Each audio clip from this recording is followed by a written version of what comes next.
नंदी कैसे बने भगवान शिव की सवारी।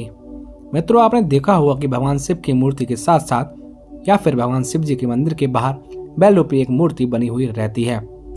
इस बैल रूपी मूर्ति को हिंदू धर्म ग्रंथों भगवान शिव का सबसे बड़ा भक्त बताया गया है और इन्हें नंदी के नाम से जाना जाता है। हिंदू धर्म शास्त्रों से ये भी बताया गया है कि यही नंदी भगवान शिव के वाहन भी हैं। इस वीडियो में जानिए आखिर नंदी बैल भगवान शिव के वाहन कैसे बने और किन परिस्थितियों में नंदी शिव को परम प्रिय हो गई।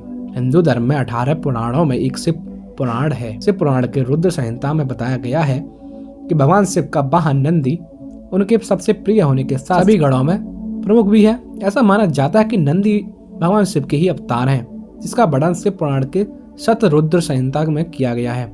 शतरुद्र संहिता में वर्णित कथा के अनुसार पौराणिक काल में शिलाद नामक एक धर्मात्मा मुनि हुआ करते थे। बुढ़ापा आने पर शिलाद मुनि को भय सताने लगा कि मृत्यु के पश्चात उसका वंश समाप्त हो जाएगा।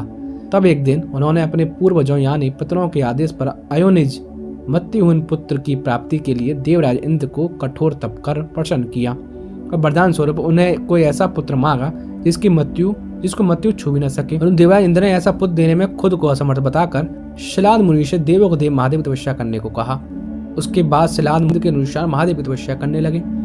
काफी समय बाद उनके तप से प्रसन्न होकर महादेव वहां पधारे और शिलाद मुनि से वर मांगने को कहा।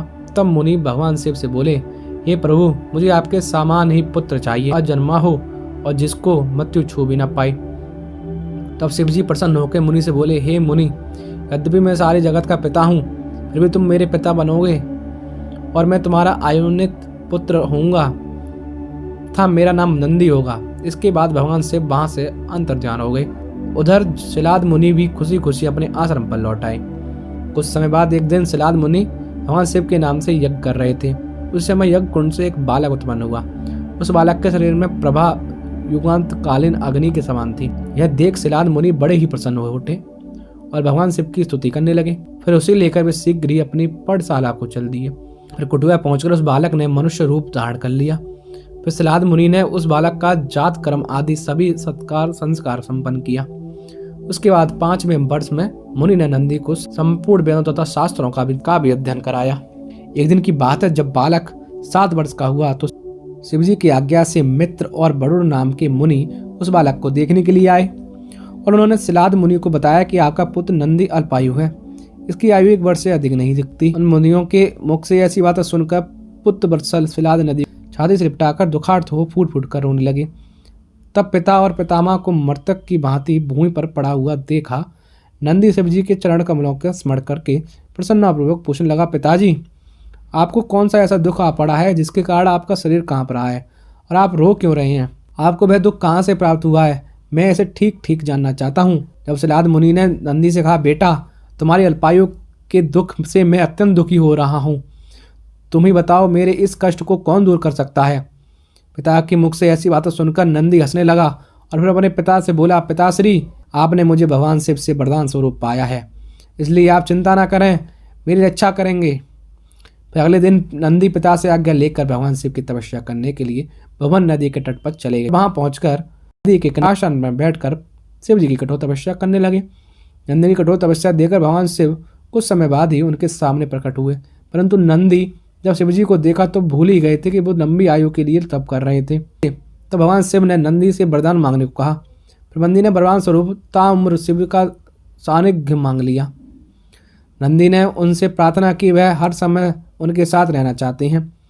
तो भगवान शिव नंदी से बोले, हे शिलानंदन, तुम्हें मृत्यु का भय कहाँ? तुम तो मेरे ही समान हो, इसमें तनिक भी संशय नहीं है। तुम अजर अमर दुख रहित अभय और अक्षय होकर सदा गढ़ नायक बने रहोगे और पिता और हस्वहद्र वग्र सहित मेरे परिजन ही हो जाओगे। तुम में मेरे ही समान बल होगा, तुम नित्य मेरे पार्श्व भाग में स्थित रहोगे और तुम पर निरंतर मेरा प्रेम बना रहेगा। मेरी कृपा से जन्म जरा और मृत्यु तुम पर अपना प्रभाव नहीं डाल सकेंगे। पश्चात शिव जी ने उमा से कहा, हे देवी, मैं नंदी का अभिषेक करके इसे गणाध्यक्ष बनाना चाहता हूँ, इस विषय में आपकी क्या राय है? तब उमा बोली, देवेश, आप नंदी को गणाध्यक्ष पद प्रदान कर सकते हैं, क्योंकि परमेश्वर ने शिलानंदन के लिए पुत्र सरीखा है, इसलिए नाथ यह मुझे बहुत ही प्यारा है। तदंतर भक्तवत्सल भगवान शंकर ने अपने अतुल बलशाली गणों को बुलाकर उनसे कहा, गणनायकों, तुम लोग मेरी एक आज्ञा का पालन करो। यह मेरा पुत्र नंदीश्वर सभी गणनायकों का अध्यक्ष और गणों का नेता है, इसलिए तुम सब लोग मिलकर इसका मेरे गणों के अधिपति पद पर प्रेम पूर्वक अभिषेक करो। आज से यह नंदीश्वर तुम लोगों का स्वामी होगा। इस प्रकार नंदी के समर्पण से प्रसन्न होकर भगवान शिव ने नंदी को पहले अपने गले लगाया और उन्हें बैल का चेहरा देकर उन्हें अपने वाहन, अपने गणों में सर्वोत्तम रूप स्वीकार कर लिया। तभी से भगवान शिव की मूर्ति के साथ नंदी की प्रतिमा भी स्थापित की जाती है। ऐसा माना जाता है कि शिव तो हमेशा ध्यान में लीन रहते हैं, हमेशा समाधि में रहते हैं, इसलिए उनके भक्तों की आवाज़ उन तक नंदी ही पहुंचाते हैं। इतना ही नहीं, शिव पुराण की माने तो नंदी के कान में की गई प्रार्थना नंदी की अपने स्वामी से प्रार्थना बन जाती है और वे शिव को इससे पूरा करने के लिए कहते हैं। नंदी की प्रार्थना शिव कभी अनसुनी नहीं करते, इसलिए वह जल्दी पूरी हो जाती है। हर हर महादेव। दोस्तों, आज की वीडियो के लिए इतना ही है और वीडियो आपको अच्छी लगी हो तो कमेंट करके हमें ज़रूर बताएं और कमेंट में हर हर महादेव लिखना बिल्कुल ना भूलें। और जय श्री कृष्णा दोस्तों।